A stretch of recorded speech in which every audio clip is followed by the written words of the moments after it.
H. P. Lovecraft. Nyarlathotep. Nyarlathotep, the crawling chaos. I am the last. I will tell the ardent void. I do not recall distinctly when it began, but it was months ago. The general tension was horrible. To a season of political and social upheaval was added a strange and brooding apprehension of hideous physical danger. A danger whispered and all-embracing. Such a danger as may be imagined only in the most terrible phantasms of light. I recall that the people went about with pale and worried faces, and whispered warnings and prophecies, which no one dared consciously repeat or acknowledge to himself that he had heard.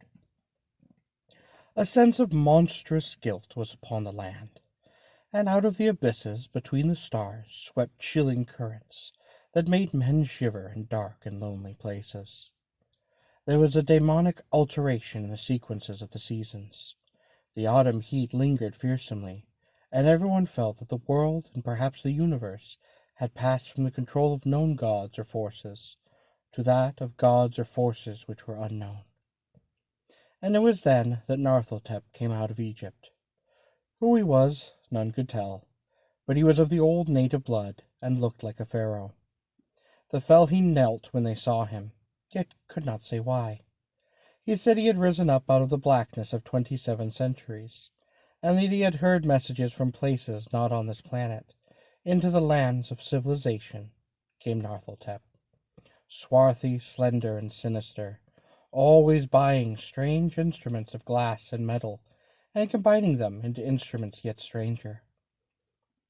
He spoke much of the sciences, of electricity and psychology, and gave exhibitions of power which sent his spectators away speechless, yet which swelled his fame to exceeding magnitude. Men advised one another to see Nyarlathotep, and shuddered. And where Nyarlathotep went, rest vanished, for the small hours were rent with the screams of nightmare. Never before had the screams of nightmare been such a public problem. Now the wise men almost wished they could forbid sleep in small hours, that the shrieks of cities might less horribly disturb the pale pitying moon as it glimmered on green waters, gliding under bridges and old steeples crumbling against a sickly sky. I remember when Nyarlathotep came to my city, the great, the old, the terrible city of unnumbered crimes. My friend had told me of him, and of the implying fascination and allurement of his revelations, and I burned with eagerness to explore his uttermost mysteries. My friend said they were horrible and impressive, beyond my most fevered imaginings, and what was thrown on the screen in the darkened room prophesied things none but Nyarlathotep dared prophesy, and that in the sputter of his sparks there was taken from men that which had never been taken before, yet which shewed only in the eyes. And I heard it hinted abroad that these who knew Nyarlathotep looked on sights which others saw not. It was in the hot autumn that I went through the night with the restless crowds to see Nyarlathotep, through the stifling night and up the endless stairs into the choking room, and shadowed on a screen I saw hooded forms amidst ruins, and yellow, evil faces peering from behind fallen monuments. And I saw the world battling against blackness, against the waves of destruction from ultimate space, whirling, churning, struggling around the dimming, cooling sun. Then the sparks played amazingly around the heads of the spectators, and hair stood up on end, whilst shadows more grotesque than I can tell came out and squatted on the heads. And when I, who was colder and more scientific than the rest, mumbled a trembling protest about imposture and static electricity, Nyarlathotep drave us all out, down the dizzy steps into the damp, hot, deserted midnight streets. I screamed aloud that I was not afraid, that I never could be afraid, and others screamed with me for solace. We swore to one another that the city was exactly the same, and was still alive, and when the electric lights began to fade, we cursed the company over and over again, and laughed at the queer faces we made. I believe we felt something coming down from the greenish moon, for when we began to depend on its light, we drifted into very curious involuntary formations, and seemed to know our destinations, though we dared not think of them.